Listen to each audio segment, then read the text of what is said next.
ekelere gị nwanne m nwoke mana a nwere ajụjụ ọzọ nsị ka m jụọ maka na ọra bụ ndị Igbo ka anyị ha ụfọdụ si na n'Izrel mụtara anyị mana n'uche m ama m na nwatakịrị ama mmụta nna ya nọọ nna na-amụta nwa mana a sị na Izrel mụta nwee sị ka m mara ma ebe a na ọ tọrọ Izrel ka Izrel na ọ tọrọ ebe anyị nọ na-abụ Neje.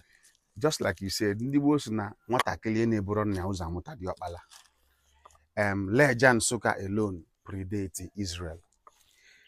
Anyị amụrụ Israel amụtara anyị na-achọba isi ọchụ ejebe n'ụzụ. Asị ka echekibe ndị mụrụ amụ na Igbo mụrụ Israel, not the other way around. All this ịma na an Igbo man na-elu ukwu for validation. An Igbo man ga-adị happy ma asị na ọ dị connected with Jesus. An Igbo man ga-adị happy ka asị na ọ dị connected with what? Israel. We don't have any relationship with them.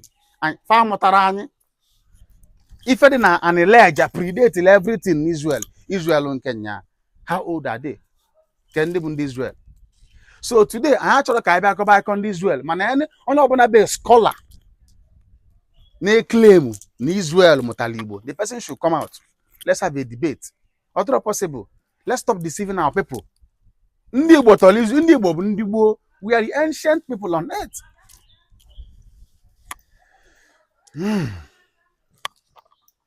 Okay, anyị ga-alaikwa ka anyị jụọ nwanne anyị nwaanyị bụ sụba asụsụ gị ajụjụ maka na agwa gị na anyị zuru ezu mụma nekwa ka anyị ha agwara gị na ndị na-afụ ihe a na-abụkwa ndị dibịa ka ị na-afụ ọ bụkwa ndị oke ite ọ bụkwa ndị na-ebunye ike ihe ị na-afụ na-abụkwa ndị Anambra steeti ọ bụkwa ndị Imo steeti ọ bụrụkwa ndị Abia steeti nke o ji abụ ndị Ebonyi steeti ife ị na-afụ ebe a na-abụ ndị Igbo ndị gboo dị ancient people ndị na-ewechighata ntọ na ndị nna nna ha ndị ma na enwere ife Igbo ji wee dị ebube ọkwa ya mana ọ nwere ezigbota nwanne anyị fụrụ ebe anyị ga-ala ka anyị jụọ ajụjụ ọnụ ka o tiri anyị ọnụ maka na ebe a bụgodi ibe ha ma anyị ncha niile bụkwa ndị Igbo.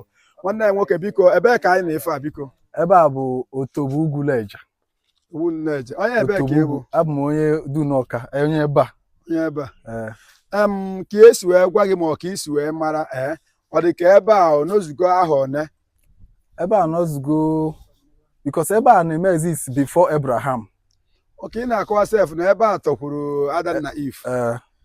According to my father before nwụọ. Okay, mana ka efe unu na-achọpụta n'ebe a unu bi okirikiri ebe a nwere ọ bụrụ ndị ụka si na miracle ma ọ bụ onye ma nwe miracle unu na-abụọ dịka ka eme ebe a unu ma?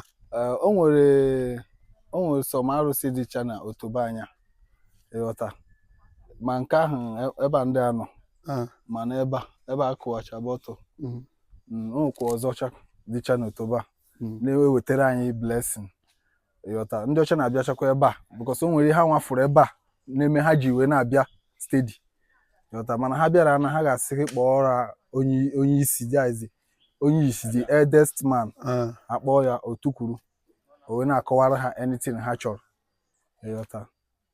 Okay, so that is it. So ekene gị.